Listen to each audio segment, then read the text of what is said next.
Hi, I'm Amy Zents, and I'm a writer, a singer, a blogger, a broadcaster, a teacher, and a comic. And I'm also a podcaster, and I've just noticed that I get more response when I post YouTubes than when I put up my pod show.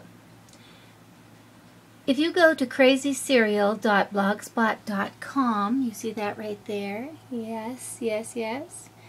You can click on an audio feed which will read to you. I'm going to read to you live and in person on YouTube, so you can just plug in your iPod or whatever, or turn on your computer, and I will read to you.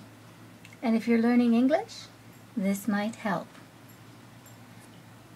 I publish this serial once a week, each Friday, and you can hear part 2 next Friday. Here is part 1, Bitey Poodle's Vices. Bitey Poodle liked to take bribes. In fact, he would encourage them any way that he could.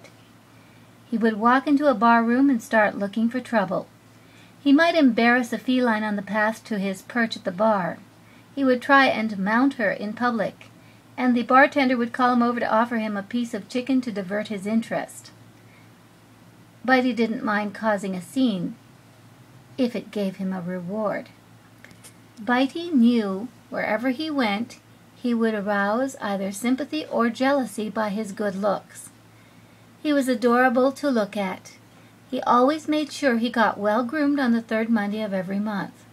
He had a standing appointment at Jack Russell's dog salon on 5th and Main. He made efforts each morning to wash and preen himself. Bitey Poodle was a lover and a fighter. Most of all, Bitey Poodle loved to gamble. He would bet on just about anything he could. He usually won by hook or by crook, mostly by crook. He tried to be adorable if it meant getting the affection he craved. But if things weren't going his way, he walked, or sometimes just ran away. Underneath his curly fur and pompadour, Bitey Poodle was a coward. He just never tried to let it show. Bitey had a close circle of ne'er-do-well friends he liked to torment or cajole, but really Bitey Poodle was a loner most of the time. A loner who tried to act sociable. Really, like all misfits and mischief makers, Bitey Poodle was his own best friend. One day, Bitey decided he might go over to the park and see if there might be some cute female canines he could impress. He went over to the central pines, an open field the size of an open green the size of 2 football fields with a bandstand at one end and a parking lot at the other. He noticed 2 females engaged in quiet conversation beside a sad-looking, overgrown pine tree. One of the dogs was a blonde female retriever named Bess. The other was a skinny greyhound named Lorraine. They were obviously in deep conversation. Bitey thought he might see if he could chat them up and perhaps ask them if they might want to go for ice cream. The blonde glanced over at Bitey, and she nudged her friend, the greyhound, to get moving. "He's coming over here. We don't want to talk to him." The 2 dogs began to walk away from Bitey. "Hey, girls!"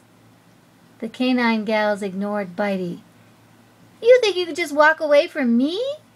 barked Bitey, as he insisted on being irritating. The dogs just kept politely walking away from Bitey. "Stop! Stop!" All of a sudden, without a moment's hesitation, the 2 dogs turned on Bitey. "What part of no don't you understand?" growled Bess Retriever. "Yes," agreed Lorraine Greyhound. "Why don't you mind your own business, mister?" Bitey shied away in astonishment. "I just wanted to ask you what time it was. No harm intended," Bitey remarked sheepishly. Suddenly a pang of pleasure raced through Bess. What a handsome dog, she thought. He even wears bangs. As if Bitey could sense the attraction in Bess's eyes, he backed off. Lorraine sensed the 2 were staring at each other and broke the silence with a bark. "We have to get to our criminal law class now, Bess, or we'll be late." Bitey could not believe his ears. "You mean you 2 are studying to be police officers?" Bess, with a certain amount of pride building in her chest, said, "Yes, we are attending the Do-Gooders Police Academy, so we need to get along. See you again?" Bitey dropped his jaw. He started to pant. Yeah, sure. This work is licensed under a Creative Commons Attribution 3.0 unported license. This is part of a serial. A serial is a strange storytelling device to get readers interested. I hope to carry on this centuries-old tradition, and join me again next week for part 2 of Bitey Poodle's Vices. This is the author, Amy Zents, Amalia Zents. Till next time, so long.